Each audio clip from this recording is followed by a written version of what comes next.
Right, well, it's fabulous to be speaking to you today about a tomb that was, as you've just heard, entirely forgotten about for more than 100 years. So, like the Ness, there was that hint of something being there in our case in the 19th century, and the Ness in the 20th century, that was long forgotten until it was rediscovered in relatively recent years.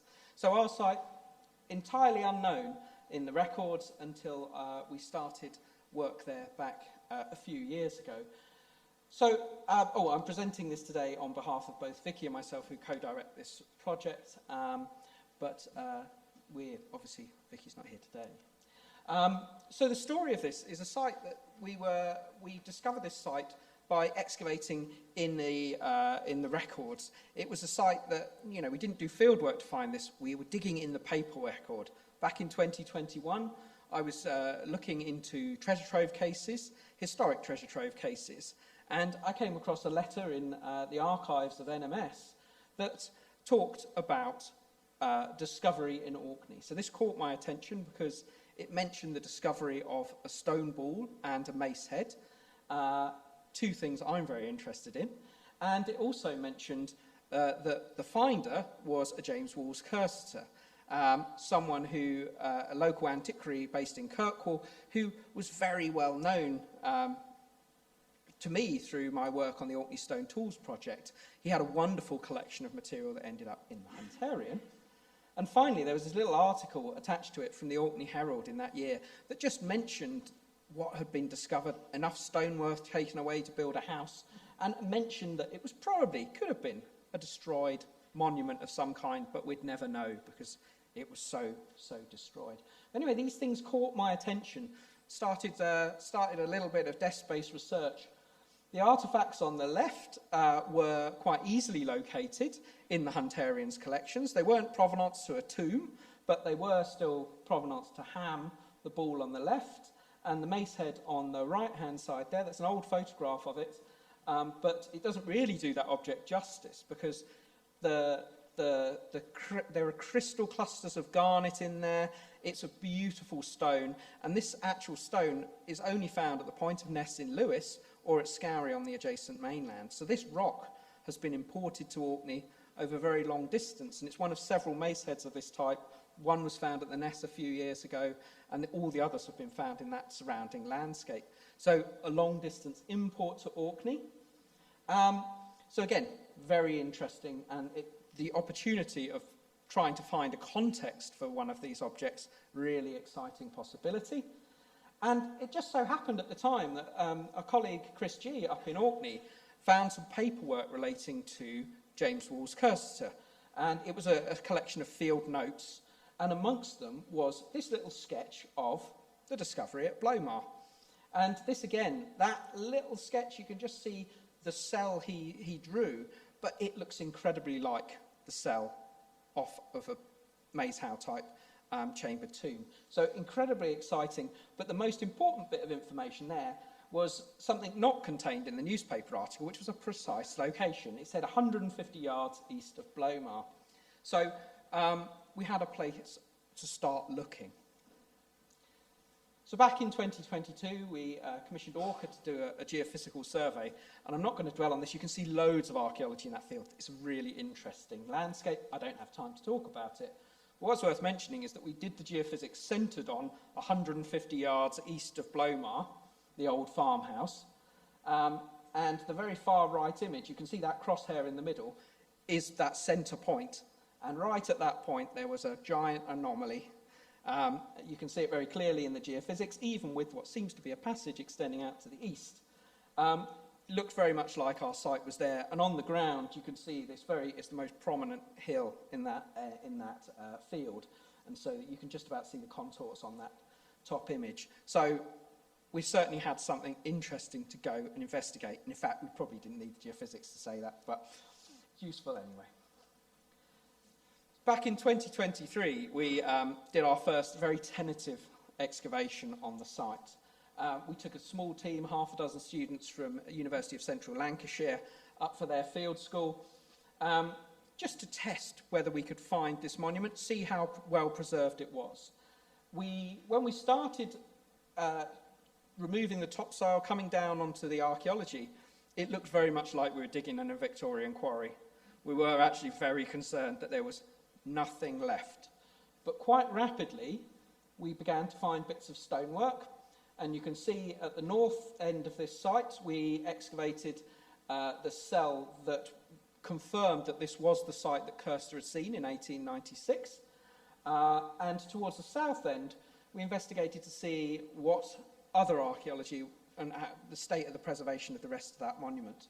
It's worth saying here that what you're seeing is the subterranean element at the centre of the tomb. They terraced in the cells and the chamber into the natural geology. So all of the cairn is no longer surviving at all.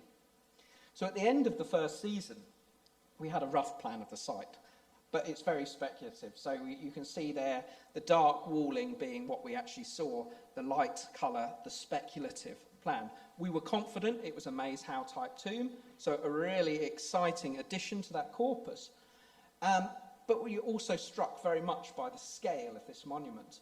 The site itself, we obviously excavated an area about 8 metres diameter, where just the area that had the cells, but the cairn itself, judging by the length of the passage, must have been at least 16 metres in diameter. One of the things we did discover in this first season as well was the southern cell had some in situ preservation of human remains. Now I'm going to come back to the human remains in a second, but it's worth saying there, we found articulated skeletons buried in crouch positions, and this is sort of unparalleled in tombs of this period. There are a few examples of individual burials still being articulated, but every burial we located in that cell, 14 individuals, were all articulated and carefully positioned. There are parallels here with Coines and Quanteness in particular. You'll note that our cell has, our chamber, has a very clear central rectangular chamber, and it's surrounded by six side cells. So that's very closely paralleled in both Quanteness and Coines. So really close resemblance to those monuments. And what's really intriguing about both of those is that they're still preserved to near roof height, which is about 4 metres or more above ground level. So these are massive monuments, very large structure. So it gives you an idea of the amount of stonework that was removed from this site. And we know that at least one farmhouse was built out of it, but there are potentially more structures as well. A lot of stone has gone. So we announced the discovery of this site back in 2023, and as you might expect, a new tomb in Orkney. It was something that really caught the world's attention. Focused Neolithic Orkney, again, the world's press on Neolithic Orkney. Very important, obviously, for Orkney's heritage, its tourism industry, but again, just demonstrating that so much still exists in that landscape to be discovered.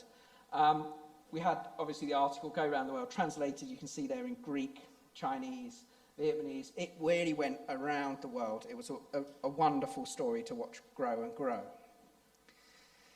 So we went back last year for another season, and we excavated all of the Victorian backfill of the site, sieved it all to ensure we had good artefact recovery across the monument. We had hoped that the Victorians might have left us a little bit more stonework than they did, but you can see on the image on the left, a lot of the stone has gone entirely. But they left just enough that we were able to get quite a good plan of the monument. And you can see there, a very nice regular structure overall from what was left. Oh, there, and again, the parallels here with Coines and Quanteness in particular. So a very good addition to the corpus of this style of tomb, and one that, again, with our fresh excavation, we can revisit the dating of these monuments as well. Now, having said that the Victorians quite heavily destroyed this monument, they removed a lot of the stone. That was their interest. They were trying to build, taking away material to build buildings, but they tended to scour down to the top of the floor surfaces.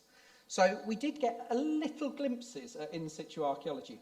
I'll come back to the burials we had in situ in a minute, and we had another set of burials in the southwest cell. But across the floor of the monument, we had hints of other activity. The central chamber, we had 3 patches of burning. We were on a clay floor surface, a floor that looks like many of the floor surfaces we see at the Ness of Brodka. Some of these burnt patches were placed outside the entrances to the cells. So very clearly placed deliberately in some cases in relation to the passage and the cells. We had various animal bones buried in this area, part embedded in the floor, sheep bones. And there was one tiny patch of deposits that the Victorians hadn't totally scraped away. And under that, we discovered another round stone ball, much like the one discovered in 1896, and a couple of sherds of round-bottomed pottery. Now, the pottery is interesting because Quantones is associated with a lot of grooved ware, but the only pottery we found at this site was round-bottomed bowls. The stone balls are particularly intriguing because we now have several examples of these round stone balls from tombs in Orkney. It seems to be something specifically, these artefacts specifically related to burial contexts. And what's really intriguing is that both, the wider distribution of passage graves is predominantly around the west coast into Ireland, but we also see round stone balls in Irish monuments.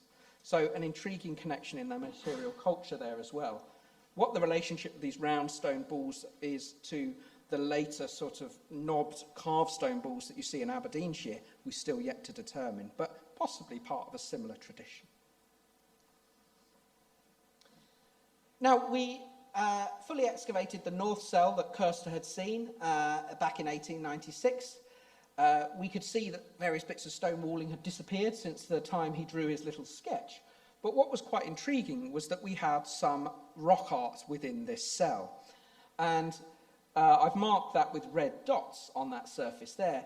And in general, compared to what you've just seen from the Ness, it's not quite as impressive, but it fits within that same tradition. We have various linear incised lines, as you can see on the bottom row there, some in lattices, some broadly triangular arrangements, but quite slight on the surface.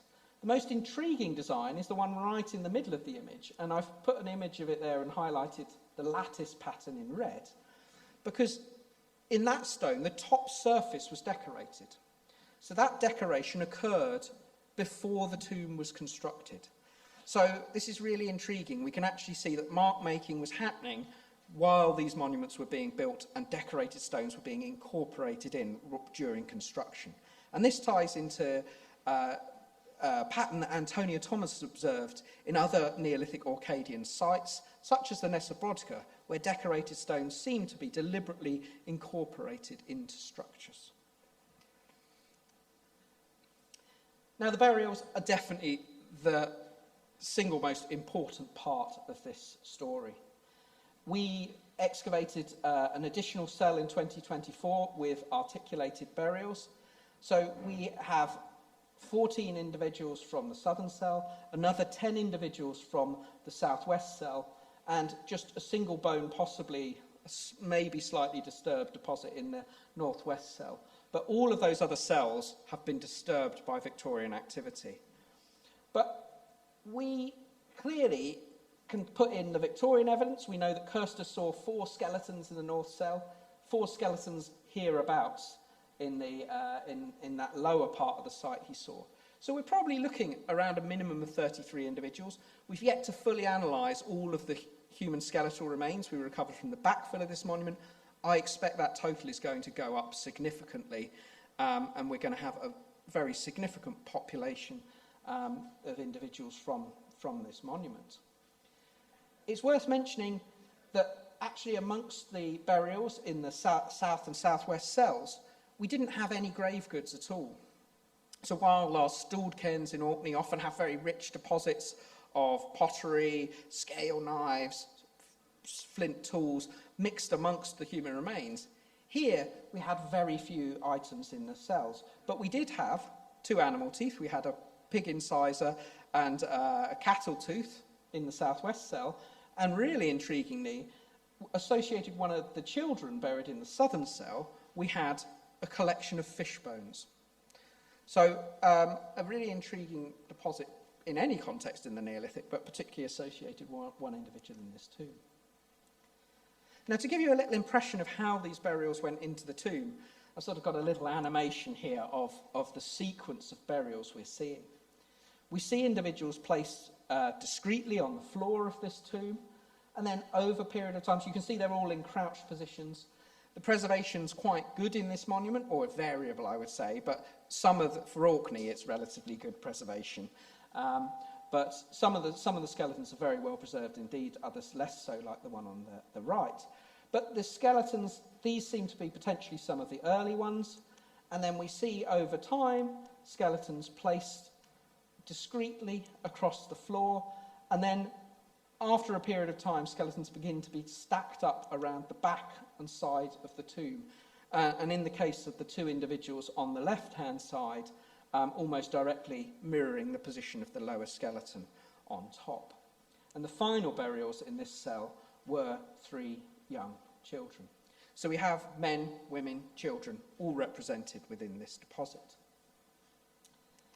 In the southwest cell, we have a similar sequence. You have an image here of how we found this deposit. We think these cells were still preserved as sort of chambers in a void until the roof was removed in the 19th century.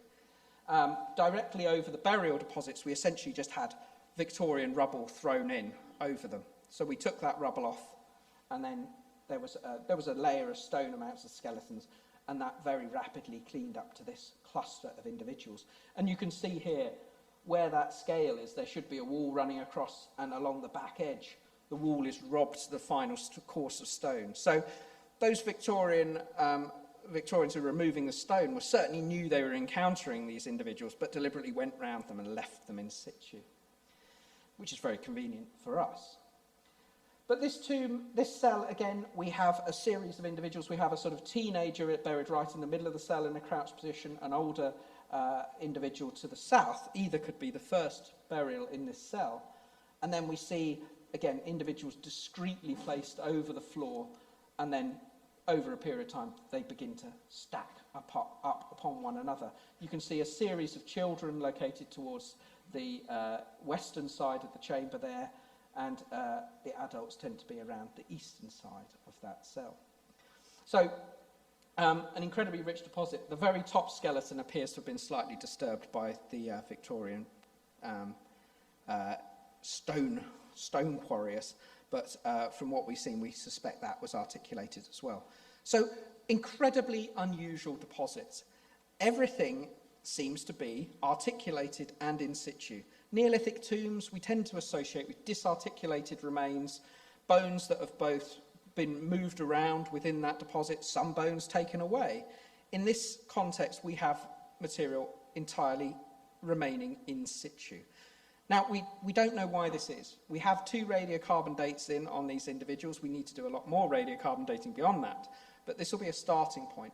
Was this tomb actually quite short-lived? Did it collapse in use? So we didn't see that later activity that would have seen burials being moved around, bones stacked and moved as more individuals came into that tomb. That's a bit of the story we've still got to unravel. And there are many other bits of this story that we are going to be working on in the future. The ADNA is going to be a really important aspect of this site. Not only will be able, we can see the relationship of these individuals in the way they were buried, but to determine what their relationship is in life is going to be invaluable to this site, and understanding how those individuals were put into the tomb. But we can also have a wonderfully rich data set from across Orkney and beyond to understand how these individuals would have been related to other parts of Orkney, other parts of Scotland and beyond. I mentioned we just started radiocarbon dating. It's going to be really intriguing to see what dates these come out as. These are very large. Maes Howe-type tombs tend to be quite large, massive structures, really grand monuments. And there's a bigger picture here to look at. The sort of large-scale monuments like Nath, constructed in Ireland, these 3,200 type time frame, does this sort of grand monument fit into that time frame, or are they slightly earlier? There are earlier burials within Quantiness and Coines, but these individuals are all disarticulated. They could be bones brought in from elsewhere. Here we have articulated individuals. We can actually date when they were placed in that monument. So a really interesting part of the story there, see how it fits into that bigger picture of passage graves in Scotland and Ireland. And finally, we're going back for another season of excavation this summer. We've still got to excavate the passage and a little bit of a wider context of the site. And I've put up this picture here just to remind me to say that you can still catch up on the Digging for Britain episode that this was featured on in January and see a little bit more of that story and the excavation from last summer. So just again to say thank you to all of our supporters for this project, our various funding bodies, Society of Antiquaries of London, Orkney Island Council, putting a lot of funding into this project, and to our landowners as well, who've been very excited to see this site emerging on their land and for giving us access. So thank you very much.